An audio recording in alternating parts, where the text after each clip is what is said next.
This is Tomonews for Tuesday, February 21st. Weird children's storybook goes viral in Indonesia. A kid's storybook has caused outrage, amusement, and confusion in equal measure in Indonesia after people noticed it appears to tell the story of a tiny tot pleasuring himself. An Instagrammer snapped photos of the book, suggestively titled, "I Dare to Sleep Alone." Pretty clearly show and tell the young protagonist rubbing himself against a pillow for pleasure. The story went viral, angry parents put in calls to the panicked publisher, who was unable to pull copies already being sold online. Its author, Fida Chakra, is a well-known writer, having published numerous romance novels and children's books. And it seems like the line between the two is beginning to blur. This work, 50 Stories of a Princess, might owe something to 50 Shades of Grey, In a bizarre attempt at damage control, the publisher claims Chakra's latest book is, in fact, a sex education title. However, Indonesia's Child Protection Commission has ordered all copies to be pulled, so as not to harm youngsters who may see it. While some commenters have slammed the book as trash, others say the two offending pages are being taken out of context, and the book could teach kids valuable lessons about sexuality. However, many feel you can't tackle a difficult subject like this by writing what amounts to be a kid's guide to masturbating with a pillow. The publisher has offered full cashback refunds to anyone who turns in their copy. And on February 21st, posted an apology on its official Instagram account.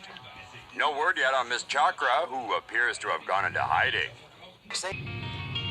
Authorities probe claims Mount Sinai doctor gave drugged-up patient an unwanted facial. Described as a prominent doctor at New York's Mount Sinai Hospital, emergency physician David Newman is under investigation after a female patient claimed he ejaculated on her face. Wait, what? A 22-year-old unidentified woman with severe shoulder pain visited the hospital's ER on January 11th. She was taken to a private room and given a shot of morphine. Told to change into a gown for x-rays, the woman removed her shirt and bra and was still half undressed, she says, when Dr. Newman walked in with a syringe. Although in a drug-induced fog, the woman says she remembers telling Newman she'd already had a shot of morphine, but he gave her another one anyway. Newman began examining her by fondling her breasts, she claims.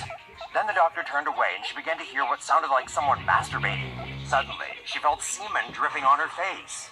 The alleged victim says other nurses and doctors found her in a half-catatonic state and began offering assistance. She also says she kept her semen-stained hospital gown as evidence.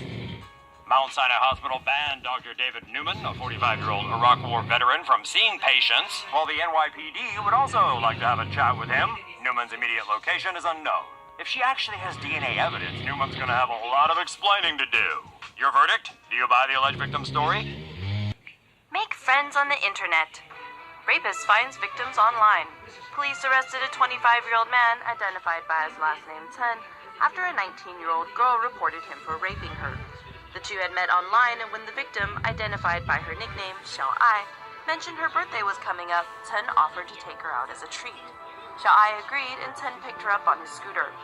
After picking her up, Ten pretended to have left something at his place, so asked if she'd be okay with them swinging by his apartment to pick it up. Xiao-ai didn't see the harm and said, sure. Ten invited her up, and as soon as the two were alone, Ten pushed her to the floor and raped her. Xiao-ai was later able to flee Ten's apartment and went to police. She was also able to provide the police with a photo of Ten's scooter. After investigating the instant messages and emails between the two, police decided that Xiao-ai had made no promise of sex, and it was Ten who had made the offer of going out for her birthday. Police arrested Ten on the charge of rape. Parking lot. Stranger attempts to handcuff and kidnap woman in parking lot. Police were called to the parking lot of International Supermarket in Carrefour in Taiwan by a woman who claimed a man attempted to kidnap her. The victim explained she'd been shopping in the big box store, but after putting her items in the car, she'd sat down in the driver's seat and was texting on her smartphone. She'd forgotten to lock the doors of her car and sat there for nearly 20 minutes on her phone. Suddenly, a strange man jumped in the passenger seat and slapped a pair of handcuffs on her right wrist. He said he'd been watching her for a long time. The woman honked the horn several times while she struggled to open her door. She managed to jump out of the car and ran to a group of shoppers who'd stopped to stare at the honking car.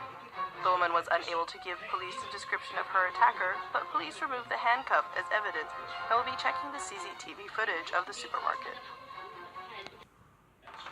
Dad beats up girlfriend's dog after infant son eats dog poop. Florida man is facing charges of animal abuse for beating up his girlfriend's dog, Prince. when he found his 18-month-old child mowing down on an unsavory meal. Arrested on April 4th, Anthony Kidd told police he'd walked in on his young son eating the dog's, well, poop. In a fit of rage, he claims he grabbed little Prince by the back of his neck and threw him out the back door. That doesn't exactly explain the dog's broken tooth, bloody nose, and swollen eye, though. When Kidd's girlfriend took the pooch to emergency, she was told Prince's wounds indicated blunt force trauma from being hit or kicked. The dog beater has since pled no contest to one felony count of animal abuse and is banned from having any contact with animals, while Prince has since recovered from his injuries and has been returned to his owner. Cat shot through leg with crossbow bolt, narrowly escapes death. A house cat named Fleur is lucky to be alive after she had to have this bolt removed from her leg. On the night of September 4th in Meltham, England, the cat had been walking around her neighborhood when it was targeted by an unknown assailant. Fleur was shot, the metal bolt piercing through her back leg. Somehow, the tough-as-nails cat not only survived, but managed to limp home, through the house cat flap and into its bed. When Fleur's owners found her, she was clearly experiencing discomfort and shock from her wound. The cat was rushed to emergency veterinary care, where surgeons said had the bolt struck any other part of her body, she would have died. Fleur's owners are urging the public to help them track down the cat hunter, who's likely still on the prowl. Boy Scout leaders remind troop leaders about water gun ban, cause, guns aren't kind, okay? The Boy Scouts of America is one organization that has its priorities straight, literally. The private youth organization prohibits known or avowed homosexual adults from their program, while atheists and agnostics are also unwelcome. Alongside gay heathens, violent games are also a no-no, and that means no paintball or laser tag. Weapons are likewise verboten. No crossbows, flintlock rifles, short-barreled rifles, cannons, bottle rockets, blowguns, spear guns, spears, potato guns, ninja weapons, or water guns. Water guns? Because they're simulated firearms. And this being America, we don't want our youngsters to get the impression that fake firearms are okay. The rule's been around for a long time, but with summer heating up, the Boy Scout leadership sent out a reminder Wednesday. Predictably, the edict has been ridiculed by people who just don't understand that water guns are gateway guns that lead to sitting in a bell tower with an assault rifle. Oh, and don't think about replacing a water gun fight with a water balloon fight, because Boy Scouts are kind, and kind people don't throw water balloons.